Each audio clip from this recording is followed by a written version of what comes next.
Discrimination against Hispanics in San Antonio was rampant. Neighborhoods were substandard, disease-ridden, and often violent. Thank goodness you never went through that, but I can remember the days when the people were huddled in these dirt floor little huts on the west side. Some of them lean-to shacks, in fact.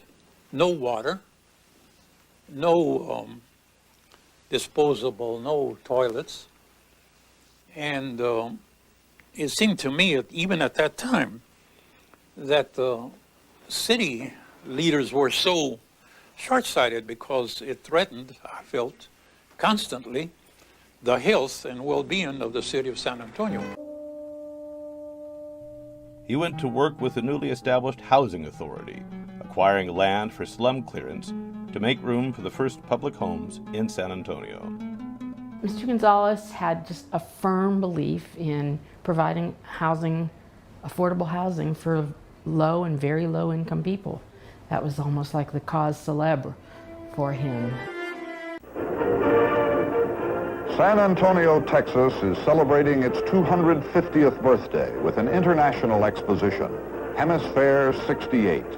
32 foreign countries with pavilions, restaurants, amusements, and exhibits are helping San Antonio congratulate itself on its growth and progress. There's a sky ride, a monorail, and of course the usual 600-foot tower with the revolving restaurant on top. Texas Governor John Connolly says Hemisphere has turned the downtown area from slum to jewel box.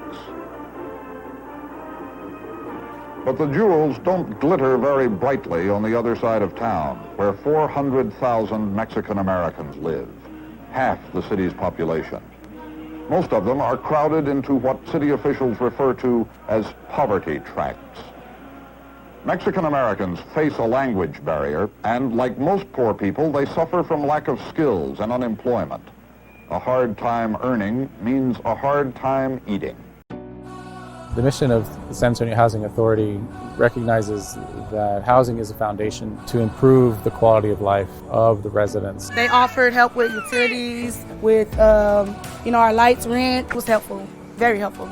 We just try our best, to assist and to provide, that great customer service to all our families. They're not out there by themselves. I was just showing up at your door to see if you're still interested in the COVID vaccine shot. When I heard that they were coming over here, it was a relief to me. Believe me, it was a relief because I was worried. We are just so blessed. I want to make them feel just as safe as I would want someone to make my own feel. When we really came into these face masks, it was a question of how do we efficiently get these into the hands of those who need it most? And we thought of Saha first and foremost. Saha was nice enough and generous enough to come deliver food at our door. It helped a lot. We are definitely coming together in any way that we can to be able to assist, to get back to normal.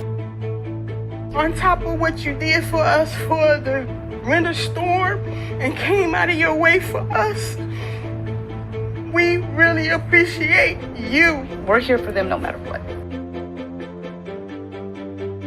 Saha